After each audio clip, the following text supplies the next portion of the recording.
Саламатсыздарбы, сиздер менен мен Болот Темиров. Мындан ары ар жума сайын дал ушул күнү ушул убакта жолугушуп турабыз. Биз менен болуңуздар, каналдарыбызга жазылыңыздар. Эми бул чыгарылышта кайсы иликтөөлөрдү, текшерүүлөрдү жана жаңылыктарды көрө турганыңызды кыскача айтып берели.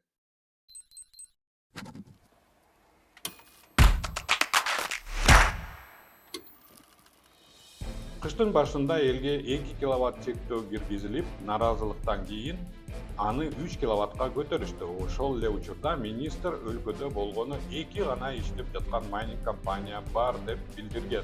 Чын эле ошондойбу? Вебкам студиялардын уюштуруучусу Даниэль Адиевке президент ырайым кылды. Ал түрмөдөн тик учак менен шаң шөкөт кылып учуп кетти. Бирок президент тик учак дароо артка бурулуп, жүргүнчү түшүрүлгөнүн айтты. Биз бул чынбы же жалганбы текшердик. Күтүлбөгөн жерден биздин эски иликтөөбүздүн фигуранттары өздөрү эле биздин туура экенибизди ырастап беришти. Анда ал иликтөө эмне жөнүндө эле?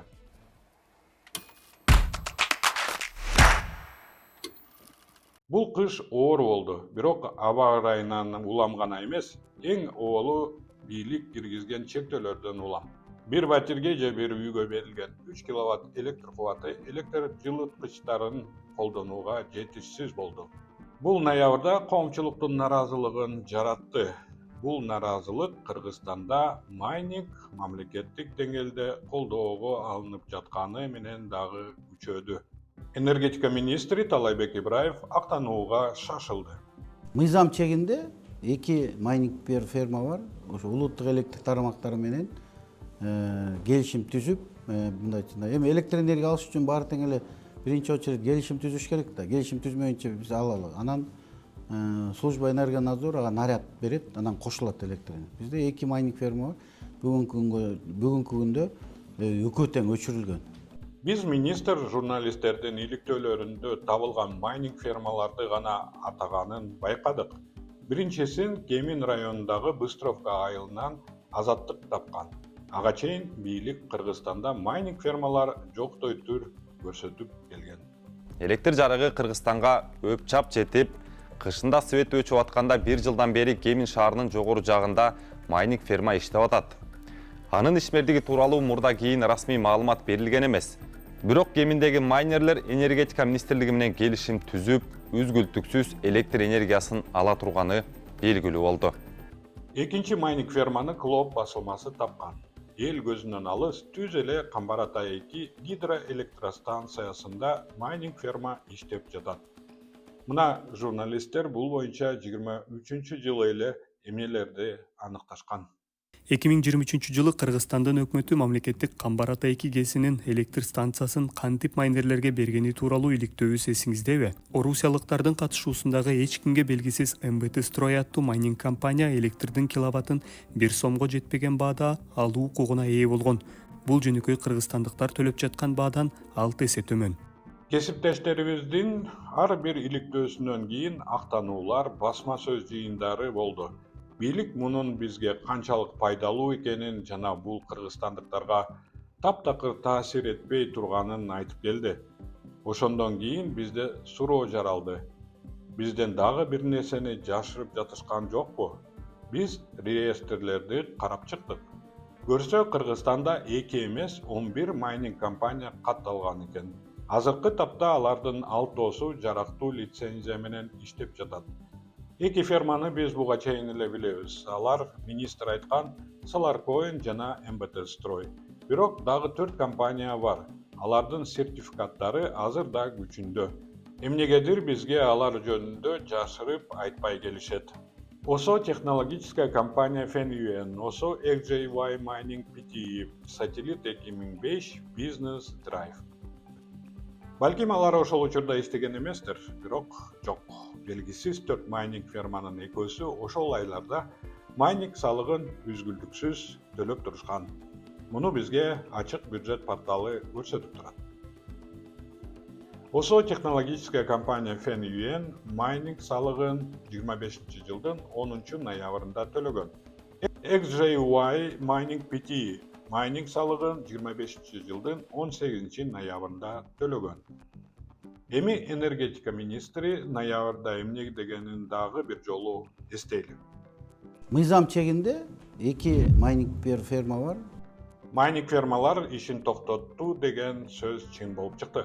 Жок дегенде документ боюнча декабрдан тартып бул эки Кытай компаниясы майнинг салыгын төлөбөй калган. Эми эң кызыгы, ушул эки майнинг компаниянын бирин карап көрөлү. XJY Mining Pte компаниясы. Кытайлык XJY Mining фермасынын ээлеринин Алатоо Гидро компаниясы менен орток бизнес бар. Ал компания болсо өз кезигинде Арзыбек Буркановдун уулу Азатка тандык. Эми кыскача жыйынтык, өлкөдө электр энергиясы чынында эле жетишпей жатат. Бийлик айткандай мунун негизги себеби калк эле эмес.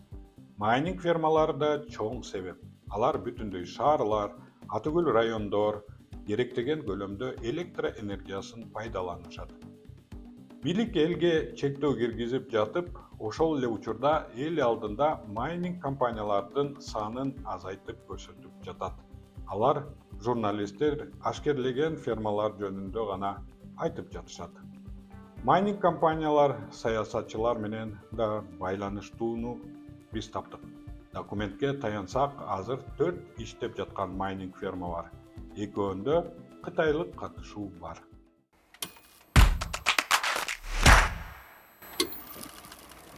Эми факт-чек рубрикага өтөлү. Ырайым алган Даниэль Ажиев түрмөдөн жеке тик учак менен чыгып кеткен. Бул социалдык тармактарда чоң ызы-чуу жаратты. Андан кийин мага Ажиев түрмөдөн тик учак менен учуп кетип жатат деген маалымат түштү.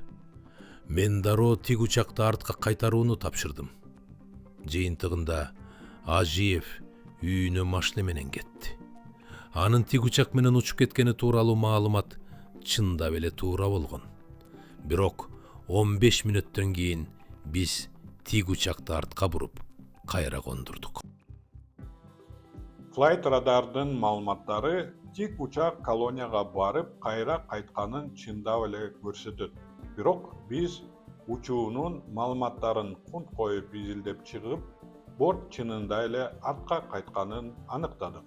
Болгону бул президент айткандай 15 мүнөттөн кийин эмес.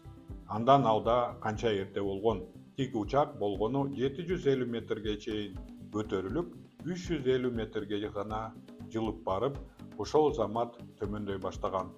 Андан кийин ал кайра базага учуп кеткен. Демек президенттин бул сөзү ырасталды. Тик учак кайтып келген жана базадан башка багытка учкан эмес. Жыйынтык президенттин сөзүн Flight Radar'дын маалыматтары тастыктады. Айта кетсек, Даниэль Ажиев бошотулгандан көп өтпөй баңгизат даярдоого айыпталып, кайра кармалып, СИЗОго камалган.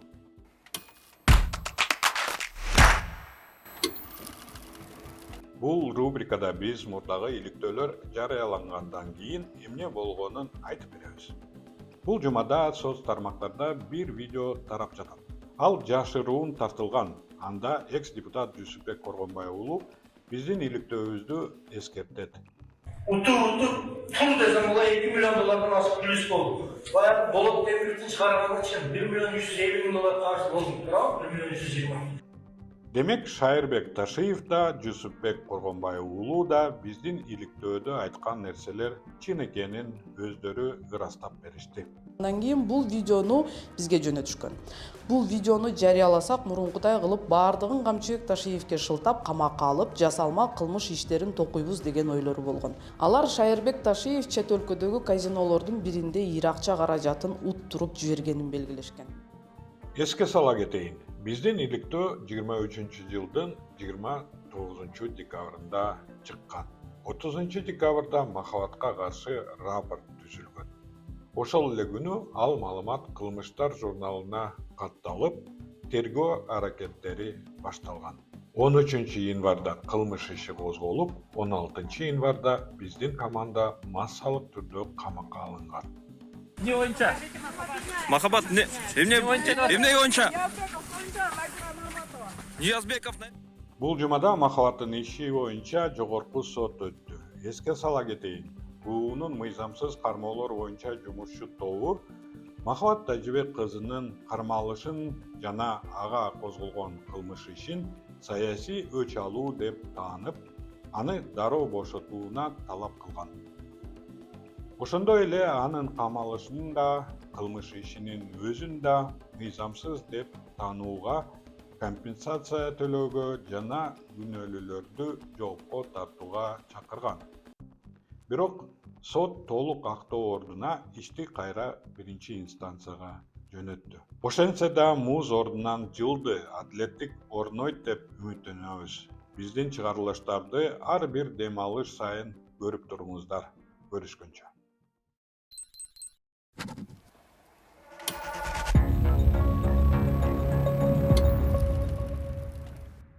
Бийлик биздин оозубузду жапканга аракет кылып жатышат. Камоо, кугунтук, басым кысымдар. Бирок биз ушундай тоскоолдуктарга карабастан ишибизди улантып жатабыз. Бизди Patreon'дон колдоңуз. Бул эмне үчүн маанилүү? Сиздин колдооңуз бизге көз карандысыз иликтөөлөрдү жүргүзүп, коркунучтарга карабастан чындыкты айтууну улантууга мүмкүнчүлүк берет.